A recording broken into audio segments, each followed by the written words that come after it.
Hello, and welcome back to Season 1, Episode 7.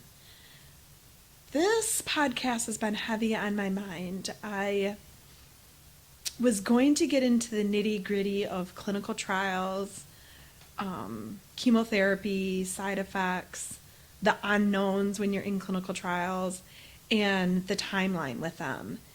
And it just wasn't coming together for me. 2 weeks ago, some dear family friends of ours were hit with devastating cancer news. And that's what's been on my mind. And it's one of the first times that my close friends have had traumatic news. Christina and Brandon Bellinger and their kids, Bailey and Brighton Bellinger, received news last week that Brighton has a very rare form of cancer. He's an 18, 19-year-old young man with an incredible future in front of him.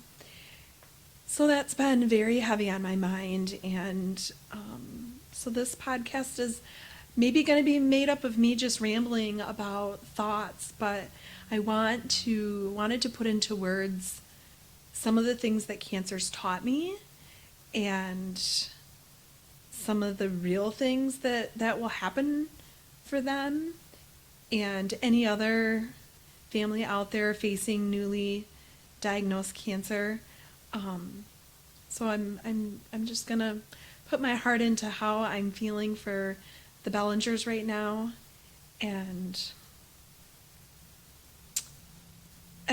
once you're diagnosed with cancer, your life becomes split. You have before cancer life, during cancer life, and after cancer life. And you're never the same person. You find yourself living scan to scan, always on pins and needles waiting for results. You're filled with so much fear and yet so much hope. You have the downsides of chemo and what that brings: fatigue, sometimes hair loss, pain. But each day you get to wake up and choose how you're going to face that day. And I encourage you to find the joy in the day, even if it's just something little. Some days are going to be very long. You're going to have long appointments and tests. You're going to have incredibly difficult conversations. You're going to be forced to make decisions that you thought you'd never have to make. Some days you're going to be downright angry and sad. But remember, you are more than cancer. You are strong even when you're feeling weak. You're courageous and you're hopeful. Cancer and chemotherapy take many things from you. They take your energy, sometimes they take your appetite, but they don't take your grit. They don't take your determination. Cancer can't take that. This is your story, and while your story's not being written as you had planned, you get to choose how you respond to it. You are on a path that nobody else wants to be on or would choose to be on. You're going to feel a loss of control, uncertainty. You're going to learn how to appreciate the smallest things in life. You're going to start to live life with more intention than you ever have. Cancer is going to teach you to be present right now in this moment. It's going to force you to assess your values, and it's going to allow you to write your legacy. Cancer has a way of burying distractions and bringing out what really matters in life.